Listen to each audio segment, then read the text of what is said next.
They got to try to get this right. And there's going to be a real conversation, EJ, about whether the Jets as an organization can be trusted to develop a young quarterback. So, from your perspective, are they in a better place to do that now than they were, let's say, 5 or 10 years ago? Or is that still the biggest red flag in this entire discussion when we're talking about the Jets selecting a quarterback?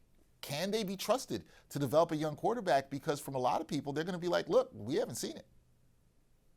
Yeah, that's been all this conversation that, Dante Moore or any quarterback that's in this draft, they should beg, beg, beg to not go to the New York Jets. And I challenge people to be like, find me a top pick that went to a great situation. I don't think Cam Ward walked into the 90s Cowboys when he went into the Titans. I don't think that Joe Burrow walked into the 80s 49ers when he arrived in Cincinnati. I mean, if you're drafted high, you're going to a bad team. So I don't quite really understand this idea that a quarterback should avoid bad organizations. There is no avoiding a bad organization if you're going to be drafted near the top of the NFL draft. I think with the Jets also, this is a lot different than when they drafted Sam Darnold and when they drafted Zach Wilson. Those guys came to teams where the cupboard was completely, utterly bare. Where they came in, there were no receivers, there was no offensive line, there was no running game.